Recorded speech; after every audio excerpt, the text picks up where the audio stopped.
Hello, good morning. Ito na yung update sa ating homemade incubator. Lumabas na yung mga sisiw natin na Rhode Island Red, no? Crossbreed sa 45 days. Ayan. Hatch na siya ngayon, December 14. Ayan. Tatlo na yung nag-hatch.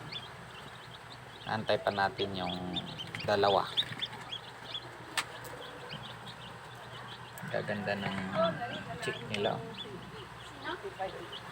Successful yung gawa natin na homemade incubator. Gaganda ng mga chick nila. Ang tataba. Update ulit sa susunod. Salamat.